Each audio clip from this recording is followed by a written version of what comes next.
This is Dateline News and Conversation. He's back. My good friend, most of you know him, Bruce Gagnon from Brunswick, Maine. Bruce, welcome back to the show. Hi, Regis. Good to see you. Always, Bruce. Well, you've been a busy guy. The first thing I want to talk about is an event that you organize every year at this about this time. I think it happened last week. Um, it's a Keep Space for Peace week. Tell me about Keep Space for Peace and then the week and what that's all about. Well, the Global Network Against Weapons and Nuclear Power in Space, which I coordinate, was formed in 1992 to oppose the weaponization, the militarization, the nuclearization of space. And we've been at it ever since. Uh, we have members all over the world, and every year in October for a week, we hold Keep Space for Peace Week, where we are trying to increase the base of understanding and activism around the world against this idea of moving the arms race into space. You know, for many years, I'd say 30 years, China and Russia have been going to the United Nations General Assembly, introducing a resolution calling for a new treaty. It's called PAROS, P-A-R-O-S, Prevention of an Arms Race in Outer Space, a new treaty to ban all weapons in space. In 1967, the Outer Space Treaty was created. But some years ago, I was reading an article in an aerospace industry magazine, Aviation Week and Space Technology, where they were having a computer war game. They called it the red team versus the blue team. And they were practicing a first strike attack on Russia and China. And they turned to the military lawyer next to the computer at the computer war game, and they said, "Can we use the X-37, the military space plane? It's like a super drone that's now shown it can stay in orbit for over a year at a time." And they said, "Can we use that in the first strike, or will it violate the 1967 Outer Space Treaty?" And the lawyer said, "No, you can use it because the Outer Space Treaty banned weapons of mass destruction in space, meaning nuclear weapons.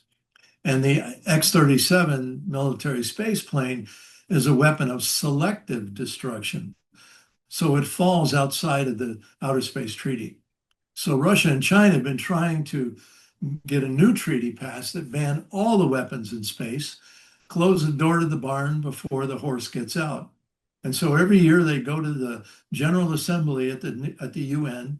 They bring forward a resolution supporting this treaty, and it passes overwhelmingly with the US and Israel voting no. It's then sent to the Permanent Conference on Disarmament in Geneva, Switzerland for negotiation as a treaty. And there the US and Israel have been blocking it during Republican and Democrat administrations. The official line of the US is, hey, there are no weapons in space. We don't need a new treaty.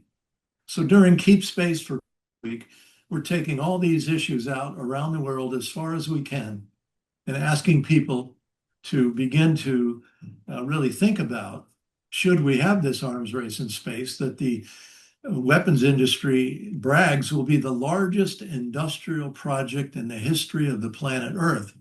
And where will that money come from? Social programs, environmental spending, infrastructure, work on roads, bridges, things like that, schools, education programs, all of that will have to be defunded to pay for this insanity. So this year, our theme during Space Week was Trump's proposal for a golden dome, a shield over America that the Congressional Budget Office says will cost at least $20 trillion. Again, where will that money come from?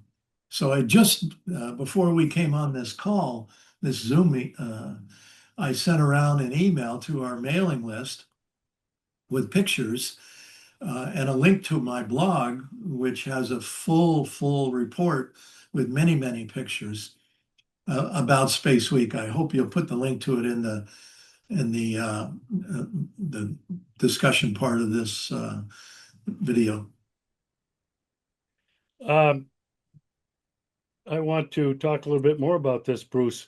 The Golden Dome, reminiscent of Ronald Reagan's, what was it, Star Wars or something? SDI, yeah. Yeah. What was that? SDI, Strategic Defense Initiative, right? Yeah, And that was a correct. boondoggle, a waste of, Yeah. I don't know, billions of dollars, maybe more. Uh, Now, I will put the link to your blog, and I'll use a number of pictures to show people around the world who were uh, taking part in this Keep Space for Peace week that you've Right. been having now for how many years in a row have you had that? Oh, I can't even remember, but probably 25 or so. The global network's 33 years old, so at least 25. We had events in New Zealand, South Korea, India, United Kingdom, and throughout the United States, and probably some other places that I haven't even heard about yet. So Yeah. it's always a really great week. So, Bruce, in your opinion, now apart from this golden dome, everything about Trump is golden, isn't it? Um, do the experts really believe that this damn thing is feasible? And especially in light of what Russia already has, probably China, but hypersonic missiles that number one can't be detected, and number two, they travel so fast that they can't be shot down. I mean, are these people crazy? Or, I mean, do you think it really could happen? I think they know that it won't work, but that's not why they're doing it. I think they're doing it for two essential reasons. Number one is the profits that they anticipate for the aerospace industry. And number two, they want to use the technology to build a military, if you will, gate from the Earth out into space. Because very soon they're going to go out and start mining the sky for precious resources. They say there's helium-3 and water on the moon, magnesium and cobalt and uranium on Mars, gold on asteroids. So they want to get out there and mine the sky. And in a 1989 congressional planning document called Military Space Forces the Next 50 Years, the Congress said, we've got to be able to control the pathway. They call it the Earth Moon gravity well, on and off the Earth, so we can decide who can go out and mine the sky. And so that we can, quote, hijack rival shipments upon return if they are not authorized to go out and do this. So I think the real goal of this program is to create this technology that will give the US and its allies the control over who gets on and off the planet. I think that's the real agenda. Yeah, kind of funny. It's allies. Uh, right now, the United States doesn't have any allies. And we'll talk about that in just a little bit. While we're talking about space issues, you and I have talked before on this show about um, space is being filled, and I guess it's lower Earth orbit, where all these, what, thousands of satellites are rotating around the world or in stationary orbit. Two concerns. One, space junk. I want you to address that issue. And number two, I just read where Elon Musk's satellites are falling out of the sky. Is there any truth to that, Bruce? Yeah, it's very true. There have been quite a few of these as they fall out of the sky. And usually they burn up on reentry, scattering their debris as essentially dust. Think about what is inside of these so-called satellites. It's all electronic parts. And when they burn up, this is a toxic stew that is released into the Earth's atmosphere, into the oceans, into the air, everything. So that's number one. Number two, this is increasing because they're building smaller, what they call mini satellites. That way they can get more of them up there. They're cheaper to build. And as a result of this, they don't have the shelf life of the old larger satellites. They don't have enough power on them to keep them running, keep them maneuvering around in the orbits. And so that's one of the reasons why they're falling out of space. So it's going to be increasingly a big problem. One of the other reasons why they're building many satellites is because they think that soon there's going to be a war in space where countries are blowing up each other's satellites. And in the case of the United States, they want to be able to resupply the in the orbits new satellites, and that's why they're building all these new launch facilities all over the world. Even they're trying to build one here in Maine, where I live, and they want to launch these mini satellites. There's a company here in Brunswick, Maine, called Blue Shift Aerospace, and the CEO of it has admitted to me, and we have it on video, that he gets funding from the Space Force. And he said the reason why they want him to launch these mini satellites is that during a war, if they need to resupply them very quickly, they need a lot of launch sites around the world in order to do that. So the Space Force is now getting their grubby hands into the state of Maine, as they are doing around the world these days. Well, it's unbelievable. It's unbelievable is not the word. It's pure insanity. And I think the bottom line really it's evil. What's behind all of this, I think, can only be described as evil. There's a phrase that United States Army has been using, and the Green Berets also have it. My son had a plaque. It was "Si vis pacem, para bellum." If you want peace, prepare for war. Well, I don't like that use of the Latin, so I changed it myself, and I said "Si vis bellum, para bellum."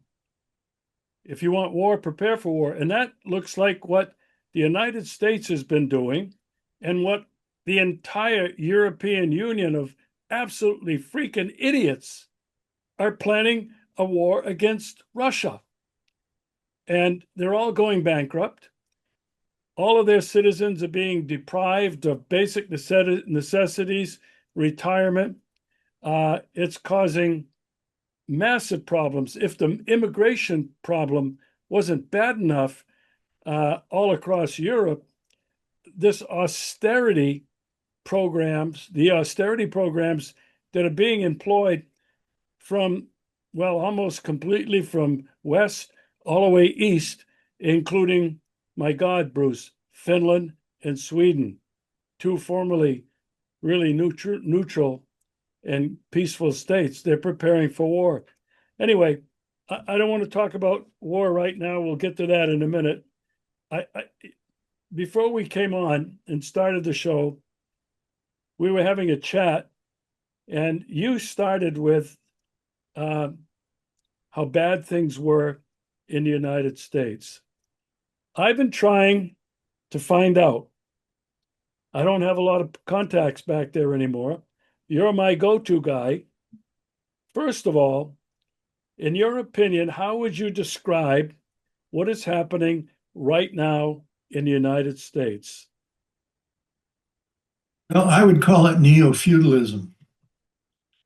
We're returning to really the feudal days that we remember from England a long time ago, that have been written about by many great writers. and poets and playwrights. That's where we're heading. The corporations are maximizing profits. They're draining the budgets of literally all the countries around the world, or most of them, I should say. Most of the countries. There are some good exceptions, but in the United States, they're cutting uh, social spending like crazy. Trump is doing that. Right now, the government is not being funded. The two parties are fighting over what the levels of funding should be for various things. And Trump, in this during this time, is laying off thousands of workers, government workers, from the education department, from environmental departments, etc. And they're probably, most of those people are probably never going to go back to work. So this is his way of reducing the size of the federal government. At the same time, he's employing more ICE uh, agents, these agents that are going around supposedly looking for illegal aliens, and they're grabbing all kinds of people on the streets. I saw yesterday a video of two plainclothes guys go into a 7-Eleven kind of store and grabbed a Latin-looking person who it turns out was an American citizen, and they just beat him to the ground, to the floor, and were dragging him out. There was a veteran that was filming the whole thing, saying, "I'm a veteran, leave him alone. What are you doing here? Who do you work for?" They wouldn't identify themselves. This is happening all over the country today. People are very nervous and very frightened about this kind of thing. At the same time, state governments like Maine are in massive fiscal crisis because a lot of the funding that used to come to states from the federal government is not happening now. And so basically, you got 50 states that are on their own. Everybody deal with it yourself. No help from the federal government. The only thing the federal government is going to do is spend $1 trillion a year or more on the military, escalating the arms race, escalating warfare, changing the name of the uh, Department of Defense to the Department of War. So it's a crazy scene, and environmental funding being cut at the same time. So the problem of climate crisis is getting worse with every day. So it's really just, I believe, an intentional process to break this country and its European allies throughout Europe. The same kind of things are happening. Is to break these countries, destroy any remnants of democracy, and put in place this neo-feudal oligarchic ruled system where they have these data mining operations that get us all off paper money, and that we have to do everything in our life through the data system where they know what you eat, where you travel, what you're doing with your money, who you're talking to, what you're saying. And if they want to shut you off because you're a bad boy, a bad person, they can do that, and suddenly you're out of luck. You can't spend any money anymore. You can't buy any food. You can't pay your rent. All that's where they're heading. Total control, total domination of the people of the planet. And these guys from Palantir and these other corporations that are working on this data mining stuff, they're saying publicly, they've been saying at the World Economic Forum and all these other events, that they don't really believe in democracy, that they believe in a system run by these technocrats. They're going to be the rulers in their mind. So we, the people of the world, have to stand up to this and reject this system of complete data control by these tech corporations. They're dangerous. They're evil. Yeah. You were talking about data mining. I think uh, what I've heard it described as is um, using everything digital. digital identification, whether it be biometric, you touch something, or it's facial recognition. And even here in Russia, they're already moving towards a digital currency. A lot of people are against that and don't want to give up their paper cash. Um, I think the Russians are very unique in that because they've gone through a revolution. They've gone through the horrible 90s when money wasn't worth much at the time, but if you didn't have a wheelbarrow full of rubles, you couldn't buy anything.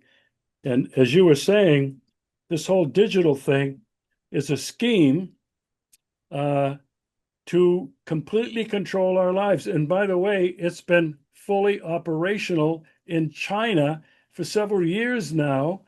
And the people claim, hey, they love it. They say, well, if you're not a bad guy and you're not doing anything wrong, uh, what's the matter with it? But you know what? You get the social credit score. And if the system, the government, doesn't like what you do, what you spend on, you get points taken away. You end up you cannot travel. You cannot buy certain foods, certain things. I mean, this is this is really a dystopia. I'm not going to be around when that is fully implemented. That's for sure.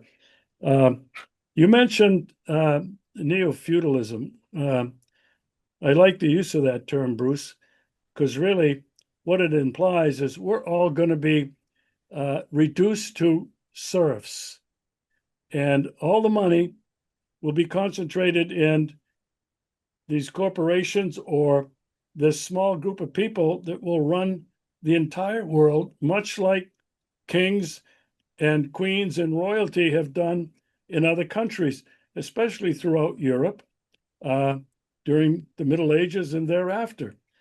So it's really kind of scary. Now, I want to stay on the United States before I move on. You mentioned ICE was everywhere. And of course, that was very troubling. But what really troubled me, and this is the one thing that at least I've been getting uh, a lot of sources from the United States talking about this, is the fact that Trump first sent the military, National Guard, to Washington, D.C. to clean it up, to make it the safest place in the world, and then to Portland, Oregon, then to Chicago. And this to me is it's illegal. He can't do it. I know very I know now that there's an act that was passed by Congress in 1878. I'm not sure the date, but it's called the Posse Comitatus, and it prevents the president from sending the United States military. At first, it was just the Army, and then it's been revised two more times to prevent the Air Force, the Navy, the Marines from being deployed into cities to basically patrol and police American citizens. They're doing that now violently in these three cities. And Trump is promising to do it elsewhere. Ironically, Bruce, they're all blue states. And I failed to mention Los Angeles, California. What are your thoughts? And not just your thoughts, but Bruce, are people in America reacting to this use of the military to police them and to use violence on American citizens? You know, these guys and women took an oath to defend the Constitution. They didn't take that oath to Donald Trump. Now, what are your thoughts on what's going on? Yeah, people are worried about it. They're very concerned about it. They're protesting about it around the country.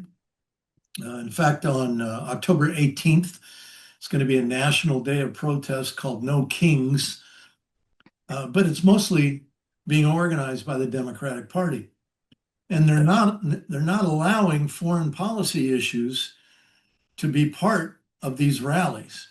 In some cases, you go to New York City and stronger stronger movement there within the left, forcing their way in, so to speak, into these rallies and these events. But in most places, they're complaining about Trump. If we just get rid of the Republicans, we just get rid of Trump, go back to the Democrats, everything will be fine. That's their analysis. So it's a very weak analysis. What I think is happening is Trump is using these uh, military invasions of the cities, big cities, as you say, mostly Democrat Party cities, under the pretext of ending crime. They're doing it to normalize a police state. And at the same time, to normalize this coming digital uh, currency, digital everything else that they're bringing in. So these two things fit together. These two things go together. They want to have a robust militarization that covers the entire nation, permanently stationed police controlling protests. They're already talking about shutting down protests, making them illegal. England is doing the same thing. They've been having massive anti-Israel protests, anti-genocide protests there in England. And now their government is saying that we're going to have to stop these protests from happening, from being allowed.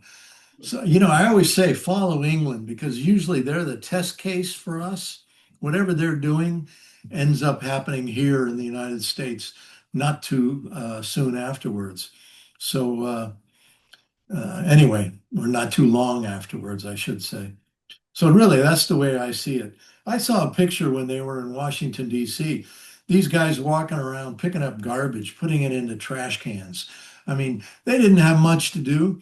They weren't stopping anything from really happening. It was just a big show, again, to normalize the presence of military in uniforms with guns, grabbing people off the street for whatever reason and putting them in jail and sending them out of the country if they wished. It's a good thing you left when you did. Yeah, I'm not looking back either. In fact, when people ask, why are you here and why did you leave your country? I simply tell them I just don't recognize at all the country of my birth. I want to pick up on a couple of things you said. What Trump is trying to do, or the people who control him, is to normalize a police state. Now, I first became aware of this, Bruce, when I was still back in Maine and I was working for Maine state government, uh, the Department of Inland Fisheries and Wildlife. And part of that department was the game wardens. They had their own division.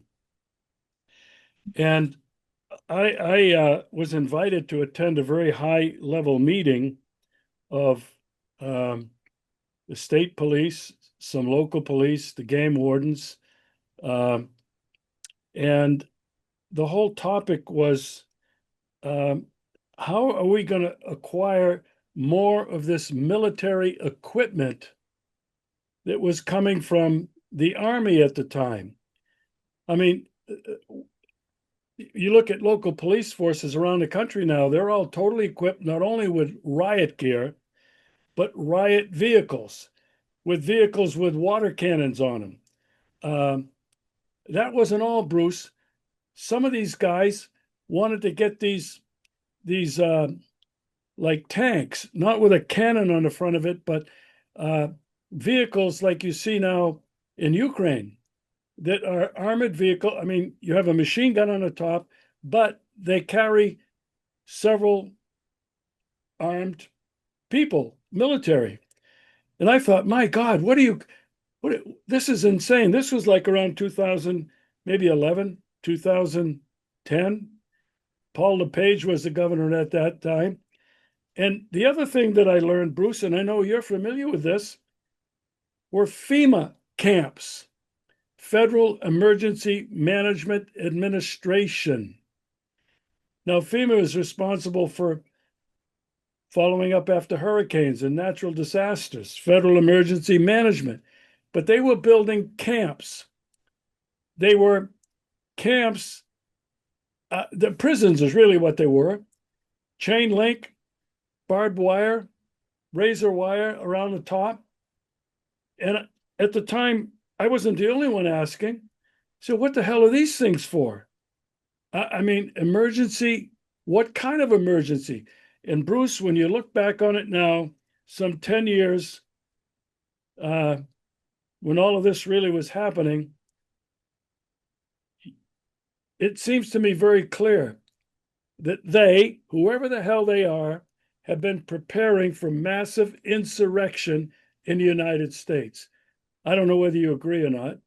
What do you think? I think you're absolutely right. I live in Brunswick, Maine, population 20,000 people, and our city council has, even though a lot of people in the community were opposed to it, gave almost $500,000 to the police department to buy one of these big military vehicles that you're talking about to use in riot situations, things like that. Now, what in God's name does this town need something like that for when we've got potholes in our roads that are not being fixed, that are tearing our cars to pieces? Well, it's absolutely crazy. But this is happening all over the country. So they are literally militarizing the entire nation. Again, as part of this normalization for this coming police state that will control everyone, anyone that opposes this neo-colonial takeover of America, the destruction of any democracy, and the rule of these oligarchic kings. This is where we're heading for sure. And Yeah, all the signs are out there. yeah. 1984, uh, Yeah, Big Brother. You know, yeah, talking about controlling speech, controlling everything. Uh, I have a very good friend who I lost contact. He's an American. Uh, I lost contact with him a number of years ago because all of a sudden he just stopped communicating with me. And I figured, what the heck is going on? Recently, we resumed conversation on email. He was very careful in the words that he used. And he said, in terms of political talk, you have to be very careful that they are listening to and hearing everything. And I thought, that's the reason. And this is just another occasion when I go back to the book, Orwell's book, 1984, and the video that was made about it. It is so frightening to see it unfolding right before our eyes. Big Brother. And that's just a euphemism for whoever it is that's controlling it all. Uh, yeah, you know, it's not happening like that in Russia, but there are some warning signs. The digital ID and digital currency has me just a little bit concerned. Uh, Russia reacted just like everybody else did to COVID. They apparently had a vaccine that was not based on the same formula that was being used in the United States and around the world, but the same thing though. It was government control, and that's kind of scary. I want to shift gears now. I want to get to something that's close to home for both of us, but really close to home for me. Trump has been waffling back and forth on the Ukraine war. Putin, Zelensky. They met in Alaska, and that was a farce. Nothing has come of it, except that it was a wonderful PR opportunity for Putin because he smiled, he was friendly in the whole thing, but nothing came of it. In fact, the meeting was supposed to last 3 hours. It lasted a little over an hour. They were supposed to have a big meal. That was canceled. Trump left and went home. Now, ever since then, he's vacillated between, oh, Putin is a good guy, we're good friends, we understand each other, to Putin is the one responsible. He just threatened Putin that if he didn't make peace and end this thing with Ukraine, some really bad things were going to happen, quote unquote. Again, he's threatening Putin, which he's done several times. Now, the latest threat, and this one is really serious, Tomahawk missiles. He promised to send them. Well, he said he was considering sending them to Ukraine, as many as 30. Supposedly, some experts said he could send as many as 30. Now, the problem with these Tomahawks, which has got Russia really concerned, they are capable of being armed with conventional weapons and nuclear. Now, the flight time for where they'd be firing these things is a matter of just a very few minutes, 2 or 3 minutes to Moscow. How is Russia supposed to know if that's a conventional warhead or a nuke? Bruce, from where I look at it, this is so damn insane and evil that Donald Trump and the United States are behind this like they are everywhere else in the world. But your thoughts on the sending of Tomahawks and this recent threat to Putin? Well, it's interesting that the United States keeps saying that Putin has to end the war. But it must be remembered that the people that started the war was during the the Obama administration, Hillary Clinton, Victoria Nuland, Joe Biden as vice president. They were all in charge of creating in 2014 in Kiev, Ukraine, a Maidan coup d'etat that threw out the elected government of Ukraine and imposed a Nazi-backed government. And that war has been going on ever since, supported by the United States and NATO countries, arming them, giving them funding, paying off the oligarchs in Ukraine.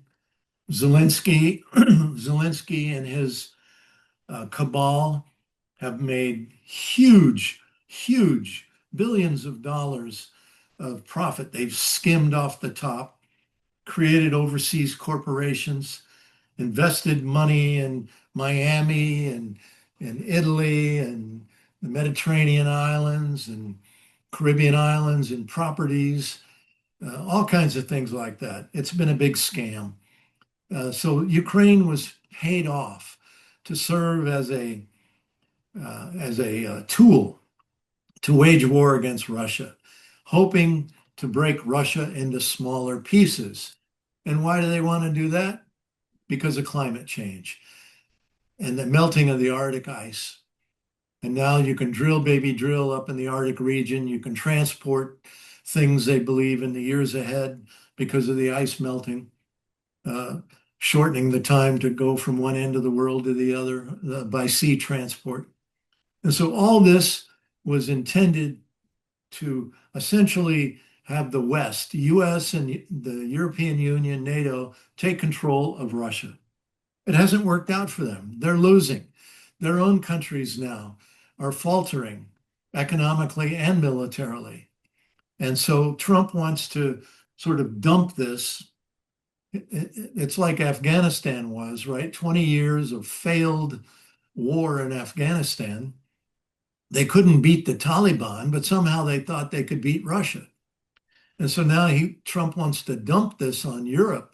And he's saying to Europe, hey, you can still buy weapons for Ukraine, buy them from us, we'll sell them to you, but we're not going to give Ukraine weapons anymore. So that's the idea now, is to sell these Tomahawk cruise missiles that, as you say, are nuclear capable. They fly below, like treetop level, easier to sneak in, avoid detection by radars and such, and be used as a first strike.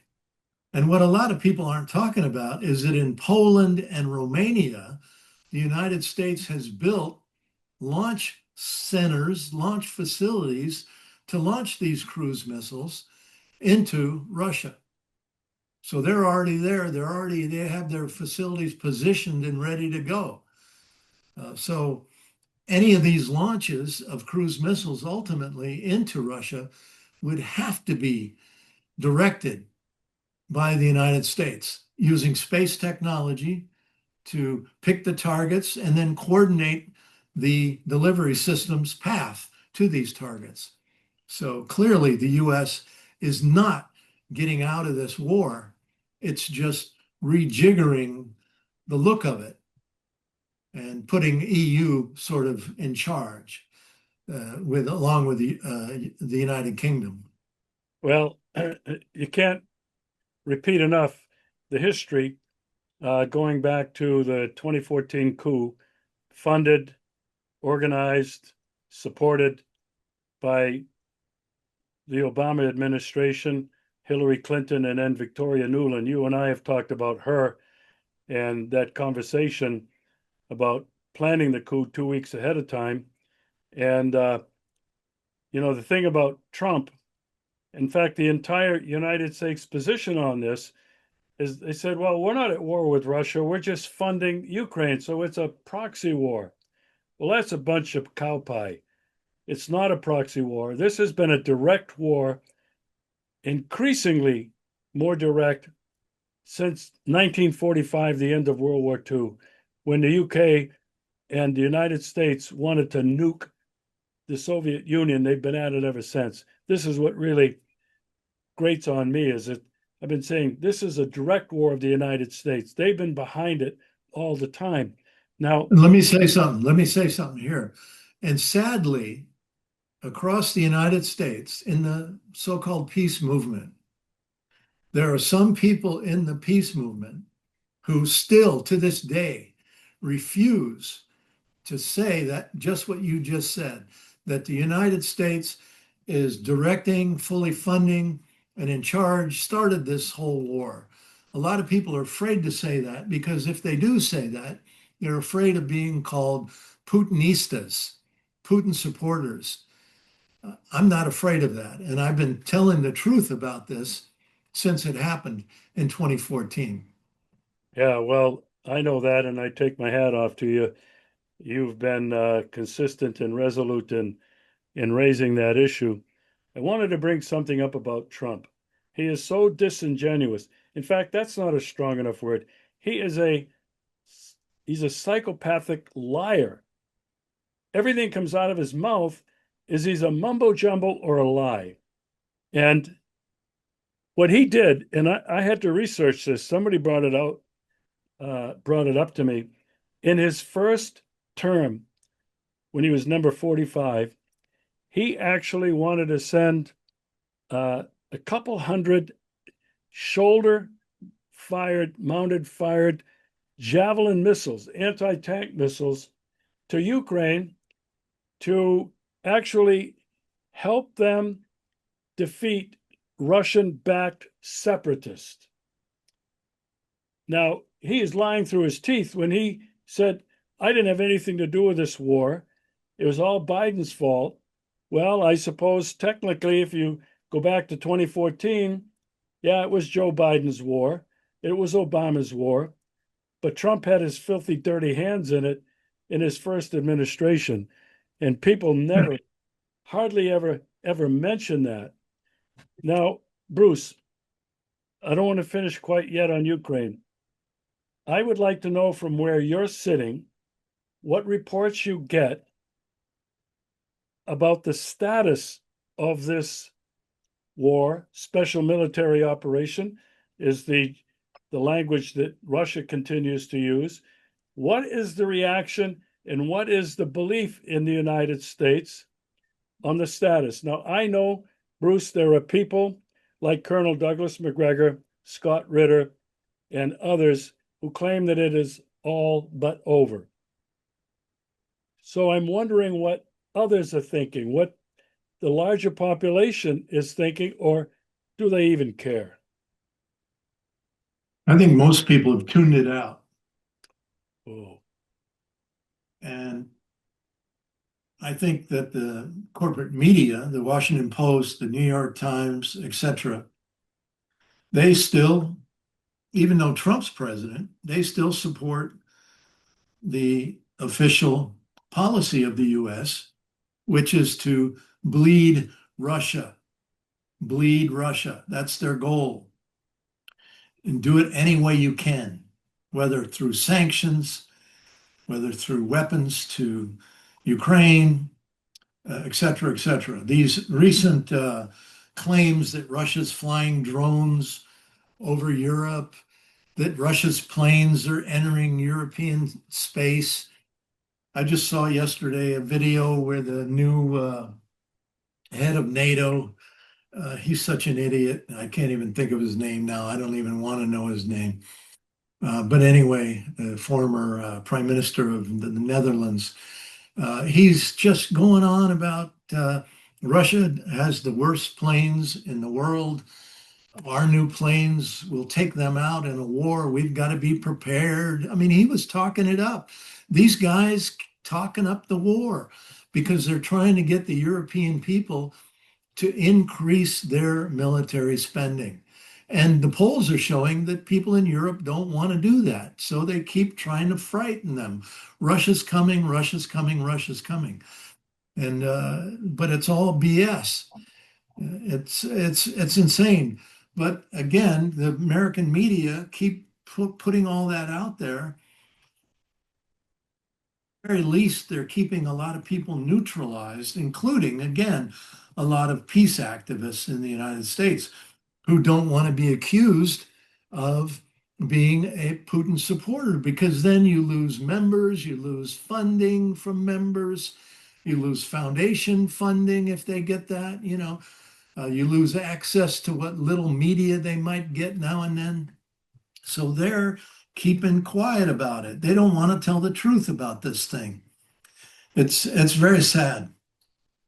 Before we move on, I can't repeat this enough, but Ukraine has been using drones and some kind of missiles, whether they're Storm Shadow missiles or not. Russia's been shooting down most of them, but Ukraine, only with the help of United States intelligence and satellite imagery and information, to attack deep inside Russia and Crimea. Now, people are accusing Putin of allowing the United States to cross another red line. He's been very patient and prudent. Yes, Russia has lost people, has lost infrastructure. There's no doubt about it. But Putin has saved us from nuclear annihilation, a nuclear war, because of his patience. Now, what is he waiting for? I have to tell you this, Bruce.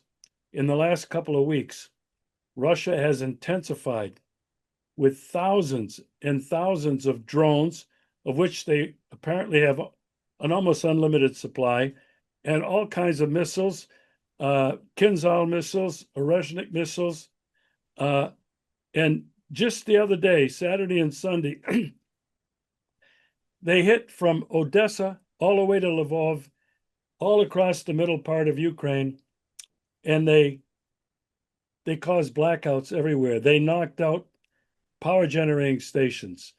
They're knocking out infrastructure. The mayor of Kiev, Valery Klitschko, he's a former heavyweight boxing champion. He's the mayor there. He told people that they needed to seek shelter and they needed to prepare for a very cold and brutal winter, to be without electricity, water, and sewage. And one of their ministers in their parliament, called the Rada, has encouraged people to vacate, to get out of Kiev for the winter. Now, I was just attending a war journalism conference hosted by Simferopol State University, and I was a participant. And several of these people were journalists.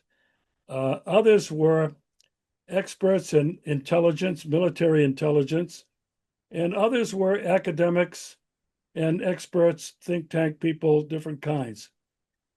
Now, I can't say that there was a consensus, but several of these people, Bruce, were claiming that Russia would end this by Christmas or early January. There are other people who think that it's going to go on for 2 or 3 years. I don't know. But living here, I can only hope that it ends by Christmas, early January, if no, for no other reason, to stop the killing and to let Russia do whatever it has to do to rehabilitate, reorganize Ukraine, if indeed that can even happen.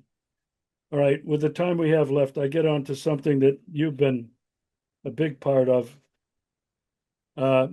Palestine, Israel, the Zionists, in the last 2 years have destroyed most of Gaza City, Palestine. And Trump, I guess, just returned, or maybe he's still in Israel. He was there on Sunday, and he was bragging about, I've made this peace agreement, and they've exchanged prisoners, hostages, both sides. I wonder what your thoughts are on whether or not there will be real peace, or will Netanyahu and his gang of monsters, because Hamas will not refuse to disarm, PLO will not agree to disarm, that it's only a matter of days before Israel again continues the genocide. What are your thoughts on that, Bruce? And if there is a peace, what is that going to do to the protests that you and millions of people around the world have been holding daily in support of Palestine? I don't think it's going to end. Already just this morning, I'm reading about Palestinians that have been, people in Gaza that have been killed by Israel. And just to make sure that the killing goes on, Israel has armed a bunch of ISIS people that are inside of Gaza. When the few trucks in recent months, when few trucks were allowed in bringing supplies, these ISIS armed gangs would grab them, take the food, and then they were just selling it on the black market to the few people in Gaza that had any money. Well, their job is to continually disrupt internally Gaza during this period of time. So, and with all the problems inherent with what's going on, the hospitals are destroyed, sewage and water systems are destroyed, most of the housing is destroyed. How are people going to survive? There's all kinds of already medical issues with people that have gone hungry and starving and sick. And so many doctors and medical people have been killed by Israel intentionally to help spur on the genocide. I don't see it ending. And I don't see the protests ending either here or anywhere else around the world. In fact, I think they're going to escalate because people now understand that Israel cannot be trusted. Now that they've got the hostages back, that there weren't that many left that were alive, but they've been returned to Israel. Israel can just keep bombing now and keep doing what they've been doing for the last couple of years. And I think they are going to do it. And they're going to also escalate the war in southern Lebanon, trying to destroy Hezbollah. They're going to try to consolidate their control of Syria. They're going to continually attack Yemen, which has been one of the most active countries, Arab countries, Muslim countries, that is trying to support the people in Palestine. So I think it's going to go on. I think Trump still wants the land in Gaza for a golden new world where there'll be a Trump towers and Trump hotels and all these kind of things. big resort. His son-in-law, Kushner, is in charge of that whole operation. And he was there in the audience with Trump's daughter, who's now become a Jew, by the way. She's former Protestant or Catholic, whatever she was, but now she's become a Jew. And Trump announced that when he spoke at the Knesset, and they gave her a standing ovation. So, his ties to Israel are so deep. He acknowledged Miriam Edelson in the audience, who's given Trump $90 million through various cutouts for his campaigns for president. I mean, and in fact, he even said publicly that he asked her, which country do you love more, Israel or the United States? And she didn't answer the question. I mean, so let's face it, he's an agent of Israel. And the killing of Charlie Kirk very recently, I'm convinced that Israel and the CIA, the FBI had their hands in that operation. And more is coming out about it, that it was definitely an operation. It wasn't just some lone gunman who really is just a patsy that they put up and to use to blame. So, this whole situation is not going to go away anytime soon. And what's really the question that should be asked is, what is Saudi Arabia? What is Qatar? What is the United Arab Emirates? What is Jordan? What is Egypt? What are all these Arab and Muslim countries going to do? They've done virtually nothing to stop this genocide. They need to be called out. And the people in those nations need to become active, protesting against their so-called governments to stop this insanity. I want to end on this note, Bruce. Trump, the wannabe peace president, lying through his teeth about how many wars he stopped. Half of the things that he called wars were not wars. They were skirmishes. They were disagreements. Anyway, I don't want to get too deep into that. I don't want to get into that at all. But he's been whining that he didn't get the peace prize. And I'm sure he's been crowing that, look what I did. I brought peace to the Middle East between Israel and Palestine. It is so disgusting. I can't believe it. Bruce, how can he call himself the peace president and deserving of the peace prize when he personally is funding Israel? I don't know what is $20 billion they claim now. He'll keep sending more. He and Bibi are tight as anything. In fact, I don't know if this is real or not, but I read this, maybe fake news. Bibi said, Trump, I control your ASS and I control your country. Well, whether he said it or not, Bruce, in actual fact, I think that's the truth. You have it for your final comments. I saw a video from many years ago. Netanyahu had a little house party and somebody was secretly filming him. And he said, I control the United States Congress. I control the United States. Right now, the United States is allowing Trump to go into the West Bank and begin to cleanse it of Palestinians, stealing their villages, stealing their homes, bringing in Jewish people from New York City and New Jersey to come there and move into these Palestinian homes. They're still talking about attacking Iran again. So clearly, Israel is running this program, this show, and Trump is just giving them everything they want. Now, I want to say something about the so-called Peace Prize. The woman that received it from Venezuela is a U.S. agent who has been trying to help overthrow the government of Israel, the elected the government of Venezuela, rather. And she has even publicly called for Israel to come and bomb Venezuela to help get rid of President Maduro so that this coup could happen. I mean, this is a person that won the Peace Prize. Can you imagine that? I mean, the Peace Prize is a piece of shite. That's all it is. Bruce, so good to be back with you.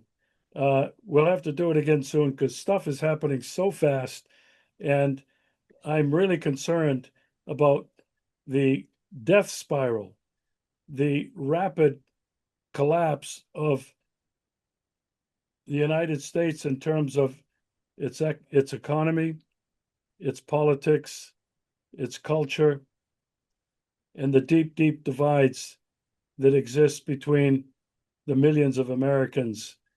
It's really a sad picture to have to look at. Thanks again, Bruce. Thank you, Regis.